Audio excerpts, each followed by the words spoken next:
Anthony sent his daughter, Mia, to a business summer camp for young kids, hoping she would one day inherit his business. However, he learned something shocking at the end of the summer about her living situation and how sneakily clever she was. Before we continue, please take some time to subscribe to Dailydose, like and share this video with your friends. It might brighten their day and inspire them to do good. Also keep watching because an important lesson awaits at the end of the video. Good luck, sweetie. Have fun at camp. Anthony told his daughter, Mia, at the beginning of summer when she left for summer camp at a unique program for young entrepreneurs in Madison, Wisconsin. They would teach her critical details about opening and maintaining a socially conscious business, which was definitely the future.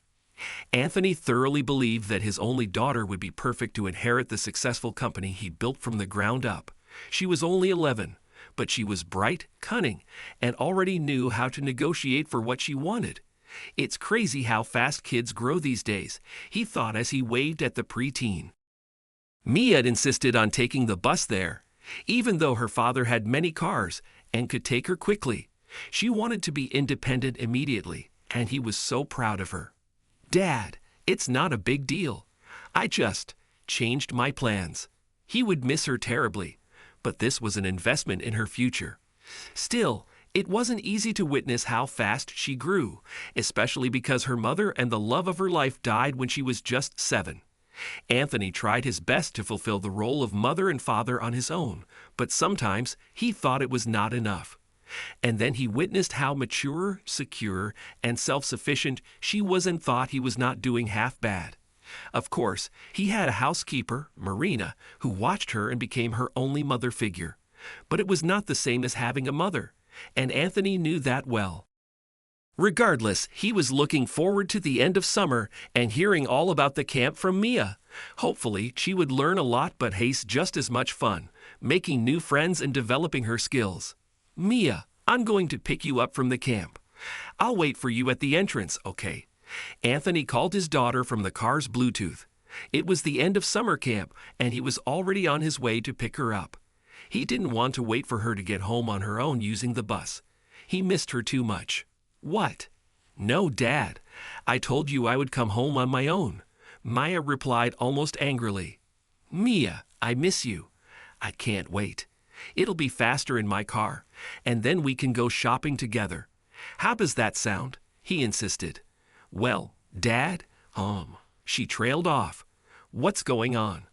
Anthony asked, frowning at his daughter's tone. Dad, I'm not at the camp. I haven't been all summer. Mia confessed with a note of guilt. What? Where are you?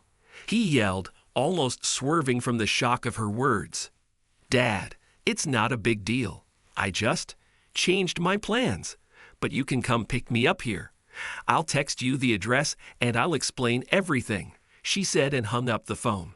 Anthony pulled over and allowed other cars to pass as he waited for the text. His phone pinged and he frowned at the location. It was a place where an 11-year-old didn't belong. Why would she be at a nursing home? He asked, putting the address into his car's GPS and following the directions, which led him to Oak Park Place, Madison East. His heart raced as he parked and got out of his car. Mia was at the entrance with her bags, forcing a smile. Her guilt showed clearly on her face, and Anthony frowned at her. Mia, what the hell is going? He asked, grabbing her bags and turning towards his car. Wait, before we leave, I want to show you around, Mia suggested, still guilty but with a sneaky grin. What was she up to? Mia led him into the nursing home, and Anthony saw how the staff greeted her and introduced themselves to him. Mia knew every corner of the facility and most residents, who all grinned at the young girl. Some of them even asked for help. As the tour continued, Anthony grew more impatient, still unaware of why her daughter spent the summer there. Mia, for God's sake, just tell me what's going on, he demanded desperately. Okay, she replied and took into what looked like the employees' break room. I've been living here all summer. Why? Dad, I don't want to go into business, she confessed, taking a deep breath. I want to be a nurse. I remember exactly how much the nurses at the hospital helped Mom when she was sick. They were even better than the few doctors who came and went in a second. That's what I want to be. Okay, honey. That's a fine dream. I wouldn't dream of making you do something against your will. But that still doesn't explain what you're doing in a nursing home, Anthony told her, kneeling to face her directly. I found this volunteer program, and I called, and I pitched them the idea of making it a summer program. The workers here are nurses too. They accepted, and well, I forged your permission.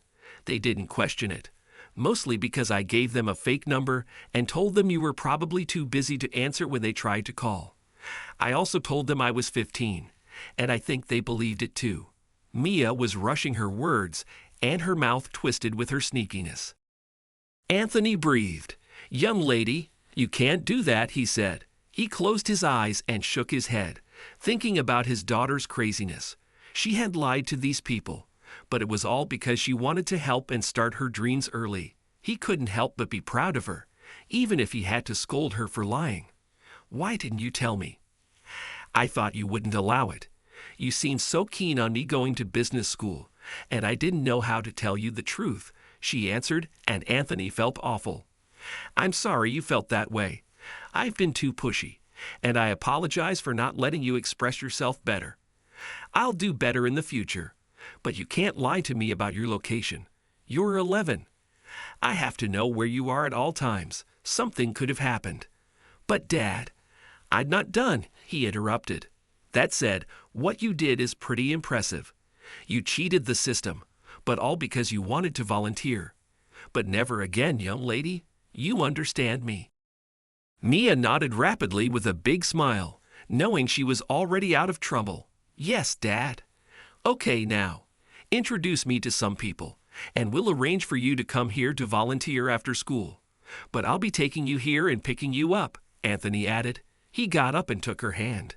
Now that Anthony knew what was going on, he enjoyed the tour and how other employees came to tell them great things about his daughter. How much she helped. How much the residents loved her. How talented she was. Of course, he knew all this already, but his chest was filled with pride by the end of the day when they got in their car.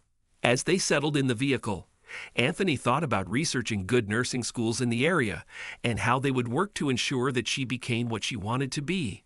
It would have been nice if she inherited and managed his business, but her dreams were more important.